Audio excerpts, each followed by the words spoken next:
Hello good morning students last time हमने multiplication of matrices करी थी। ठीक है, उसके रिगार्डिंग और भी प्रॉब्लम्स हैं। तो मल्टीप्लिकेशन बच्चे आपने ढंग से करनी, अच्छे से करनी है। जैसे मैंने आपको एक आर्टिकल सा भेजा था उसी के बेस पे करनी है, जो मैंने लास्ट टाइम बाद में भेजा था वीडियो के बाद में। ठीक है, तो देखो फर्स्ट है इसी के बेस पे, मल्टीप्लिकेशन के बेस पे कुछ प्रॉब्लम्स हैं। फर्स्ट है, if the product of two matrices is zero matrix. अगर हमारे पास दो मैट्रिसेस हैं, उनका प्रोडक्ट हमारे पास अगर जीरो आए, it is not necessity that one of matrix is zero matrix. ये ज़रूरी नहीं है कि उनमें से एक मैट्रिक्स जीरो ही हो। अगर हमारे पास दो मैट्रिक्स हैं, उनमें से अगर ये ज़रूरी नहीं है कि एक मैट्रिक्स जीरो ही होने चाहिए तभी उनको मल्टीप्लाई करके हमारा आंसर जीरो आएगा। एग्जाम्पल, जैसे हम मैट्रिसेस को छोड़ के वैसे हम नंबर देखें, रियल नंबर की बात कर रहे हैं। जैसे टू इंटू, अगर मुझे ज़ीरो आंसर चाहिए, इसका मतलब है two into zero is equal to zero, कि मतलब कि मैं किसी नंबर को ज़ीरो के साथ मल्टीप्लाई करूँगी तभी हमारे पास ज़ीरो आएगा। ठीक है, बट मैट्रिसेस में ऐसी कोई प्रॉब्लम नहीं है।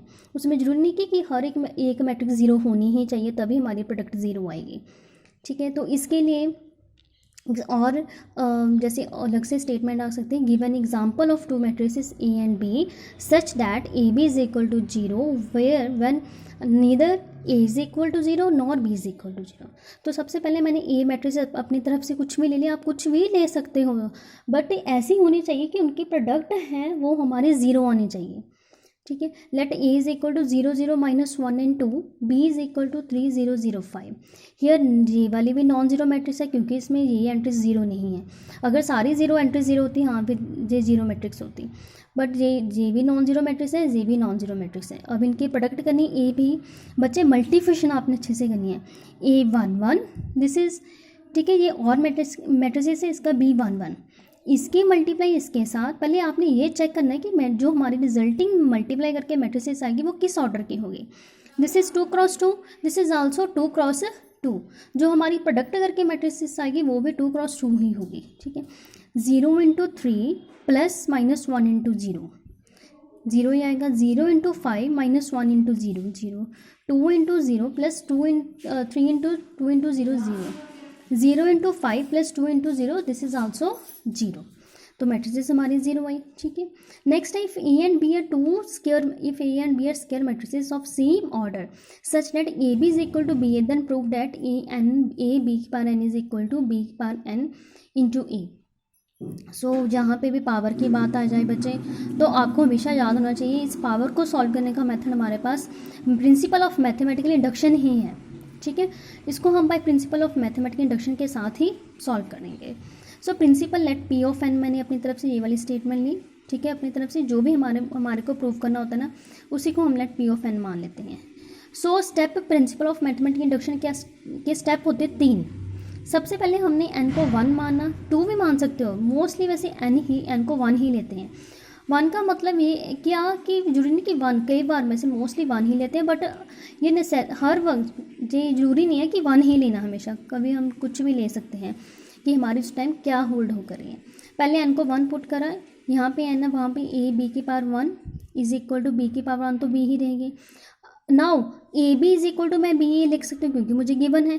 ठीक है, ए बी को मैंने बी ए लिख दिया, दैट इज बी की पावर, अगर बी है बी की पावर वन लिखने में कोई फर्क नहीं पड़ेगा। ठीक है, here that is A B dash is equal to B dash A, therefore one is true. Let us assume that P of n is true for K is equal to, मैंने अपनी तरफ से एम मान लिया, where one M से छोटा है और एन से, वेयर वन जो है एम से छोटा है और एन से जो एम छोटा है, दैट इज़ जहाँ पे भी एन है वहाँ पे मैंने एम लिया, A B M is equal to B की पावर एम इंटू ए। ठीक है, step three, now A B M plus one is equal to A B M plus one. यहाँ पे स्टेप वन में हम वन लेते हैं, टू में एम, थर्ड स्टेप में हम एम प्लस वन लेते हैं।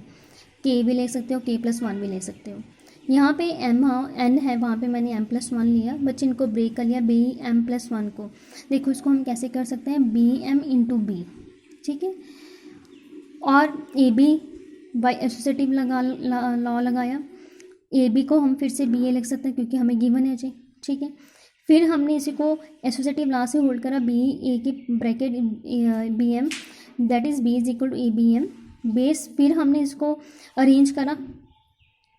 ठीक है, सो देयरफॉर बी की बी इंटू बी की power M is equal to B M plus one into A, therefore result is true.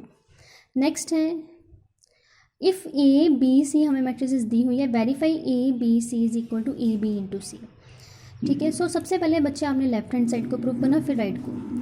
क्या है ए ब्रैकेट बी सी, पहले हमने ब्रैकेट वाली चीज़ को सॉल्व करना है, बी और सी के मल्टीप्लिकेशन करनी है, फिर जो आंसर आएगा उसकी ए के साथ मल्टीप्लिकेशन करनी है।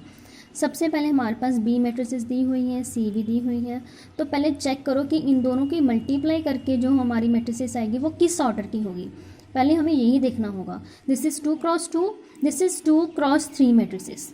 ठीक है, ये जो हमारी मैट्रिसेस है वो फर्स्ट वाली मैट्रिसेस 2 क्रॉस 2 है, ये वाली हमारी मैट्रिस है 2 क्रॉस 3, तो उनकी इसमें 2 रोज हैं, 3 कॉलम्स हैं। जो हमारी रिजल्टिंग मैट्रिक्स मल्टीप्लाई करके आएगी वो 2 क्रॉस 3 वाली होगी। ठीक है, first row first column multiply, 2 1 ज़ा 2, बीच में प्लस डालना, 3 1 ज़ा 3, 2 + 3 5, 2 2 ज़ा 4 + 1 1 ज़ा 1, 4 + 1 5, 3 2 द 6 + 1 × 0 6 आ गया, 3 × 1 + 3 × 6, 3 × 1 3 + 6 9, 3 × 6 + 2 8, 3 × 3 9 + 0। ठीक है, फिर अब हमने ये सारी मैट्रिक्स सॉल्व करी, हमारा ये आंसर आया। फिर ए और इसकी मल्टीप्लाई। ठीक है, फिर वही 2 cross 2 and 2 cross 3 resulting matrix है वो हमारी 2 क्रॉस 3 होगी। First row first column, first row second column, first row third column, ये सारा यहाँ पे आएगा। First second row first column ऐसे ऐसे नीचे करके आएगा। मल्टीप्लाई इसकी इसके साथ, बीच में प्लस डालनी है। ठीक है, जैसे 5 + 2 18, जैसे 23, 5 + 18 9 to the 18। ठीक है, ऐसे बच्चे आपने लेफ्ट हैंड साइड प्रूव कर, राइट हैंड साइड फिर देखना कि वेरीफाई हमारा हो रहा है। ठीक, उसके बाद है हमारे पास problem if A is equal to, ऐसी वाली प्रॉब्लम्स में बच्चे आ जाती हैं। If A is equal to A matrices हमें कुछ दी हुई हैं, I is equal to identity matrix, क्योंकि आइडेंटिटी जिस मैट्रिक्स की ए होगी उसी की हम आइडेंटिटी लेंगे। अगर ए मैट्रिक्स मेरे पास 2 क्रॉस 2 है तो मैं आइडेंटिटी भी 2 क्रॉस 2 की ही लूँगी। देन फाइंड के की वैल्यू पता करनी, K is any unknown variable such that, condition दी हुई है A square is equal to K A minus 2i। अगर ये कंडीशन होल्ड हो रही है तो हमने के की वैल्यू को पता करना। सो सबसे पहले हम ए स्क्वायर निकालेंगे, ए स्क्वायर ए इंटू ए। ठीक है, ए की ए के साथ मल्टीप्लाई, बच्चे मल्टीप्लाई बस ऐसे आपने देखनी, 3 3 द 9, बीच में प्लस 4 2 ज़ा 8, बट माइनस आगे क्योंकि प्लस माइनस माइनस, 9 - 8 1, ऐसे सारा सॉल्व कर देना। सिमिलरली ए स्क्वायर निकाल लिया, फिल कर दो के, ऐसे ही ए की वैल्यू भी हमें पता है -2 आइडेंटिटी। बाय मल्टीप्लिकेशन से पहले हमने के को अंदर मल्टीप्लाई करनी और 2 को भी अंदर मल्टीप्लाई करनी, फिर सब्ट्रैक्शन की प्रॉपर्टी लगानी है, 3k - 2, 2k - 0, 4k - 0, -2k - 2। फिर इक्वलिटी, क्योंकि दो मैट्रिक्स आपस में दोनों बराबर हैं, दोनों के रैंक दो ऑर्डर है 2 क्रॉस 2, 2 क्रॉस 2 इक्वल है, देन इनके एलिमेंट्स भी आपस में इक्वल ही होंगे। ठीक है बेटा, आप कोई भी एक सारे ले लो क्योंकि के की वैल्यू सब में सेम ही आएगी। तो आप 1 इज इक्वल टू फर्स्ट को हमने फर्स्ट के इक्वल रखा और के की वैल्यू को पता कर लिया। ठीक है, नेक्स्ट है show with the help of example, हमने कोई एग्जाम्पल से शो करना है दैट ए बी जो हमारी प्रोडक्ट है वो 0 आए, वेयर एज जो बी ए है वो 0 ना आए।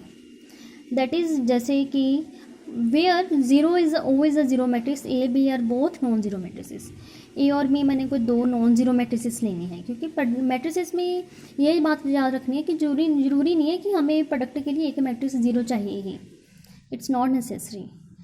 ठीक है, तो वेयर नाइदर, ना तो ए 0 के बराबर है ना बी 0 के। पहले मैंने अपनी तरफ से कोई matrix A Lee, A is -1 1 -1 0। बेटा आप कुछ भी ले सकते हो, जरूरी नहीं कि कंपल्सरी यही लेनी है, बट इसी हिसाब से लेनी है क्योंकि जो प्रोडक्ट है जिस कंडीशन को वो बोला, जो भी उन्होंने कंडीशन बोली वैसी होनी चाहिए।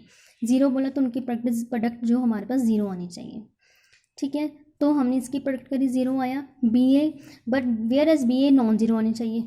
ठीक है, बस यही प्रूव करना था। नेक्स्ट है सॉल्व फॉर एक्स की वैल्यू पता करनी, ये सारी कंडीशन होल्ड हो रही है। तो सबसे पहले मैं इसको सॉल्व करूँगी, दिस इज 2 क्रॉस 2 मैट्रिसेस। ये कौन सी मैट्रिसेस है हमारे पास 2 क्रॉस 2, ये कौन सी है 2 रोज 1 कॉलम। तो हमारी रिजल्टिंग मैट्रिक्स बनेगी वो 2 क्रॉस 1 की बनेगी, उसमें 2 रोज होगी 1 कॉलम होगी। ठीक है, इसको इसके साथ मल्टीप्लाई 1 × x प्लस 0 × 5 0, कल अकेला x ही आ गया। ठीक है, ऐसे फिर इस सभी को ऐसे नीचे लिखना है, -2 × x -2x -15, 2 रोज हो गई 1 कॉलम। ठीक है। फिर इसको इसके साथ मल्टीप्लाई करें, this is also 1x2 matrices, this is 2x1 matrices, और रिजल्टिंग मैट्रिक्स जो मल्टीप्लाई करके बनेंगे वो 1x1 ही बनेंगे, ठीक है। इसको इसके साथ मल्टीप्लाई, एक्स को एक्स के साथ एक्स स्क्वायर, बीच में प्लस, ठीक है। फिर बेटा आपने सॉल्व कर देना। और ऐसे ही प्रॉब्लम है, ये आपने खुद सॉल्व करनी है। एम हमें दी हुई है, फाइंड ए स्क्वायर, हमें ये सारी कंडीशन को पता है, A square minus 5a plus 6i, इस सारी कंडीशन को होल्ड करना है। तो पहले आपने ए स्क्वायर निकालना, नहीं जैसे जैसे कंडीशन बोली वैसे वैसे होल्ड करते जाना, ठीक है। नेक्स्ट है if A is equal to, ये इंपॉर्टेंट क्वेश्चन है बच्चे, काफ़ी आ जाता है वैसे ये वाला। इफ़ ए मैट्रिसेस हमें दी हुई है, find A square, what will be the matrices of A6। पहले हमने ए स्क्वायर पता करनी, फिर हमने A6 पता करनी है। तो सबसे पहले ए स्क्वायर हमने निकाल लेनी, ठीक है। ए स्क्वायर हमारे पास आइडेंटिटी ही आ रही है। A4 कैसे निकालेंगे, ए स्क्वायर इंटू ए स्क्वायर, अगर आइडेंटिटी को आइडेंटिटी के साथ मल्टीप्लाई करेंगे वी गेट आइडेंटिटी आल्सो, तो हमें फिर से ही आइडेंटिटी ही मिलेगी, ठीक है। और A6 कैसे बनेगा, A4 इंटू A2, फिर A4 हमारी आइडेंटिटी आ रही है, A2 भी हमारी आइडेंटिटी आ रही है, दोनों को मल्टीप्लाई करिए, आइडेंटिटी स्क्वायर आइडेंटिटी, फिर आइडेंटिटी ही आएगी, ठीक है। तो जैसे जितनी मर्जी करी जाओ, अगर हमारी एक बार आइडेंटिटी आ रही है तो उसको आपने चाहे ए की पावर जितनी मर्जी बड़ी पता करनी होवे तो हमारा आंसर आइडेंटिटी ही आएगा, ठीक है बेटा। ये था आपको जो प्रोडक्ट वाला सारा टॉपिक कंप्लीट है, ठीक है। और मैंने अनसॉल्व प्रॉब्लम्स है वो सॉल्व आपको भेजूँगी, तो आपने वो सॉल्व करनी है। ओके बेटा।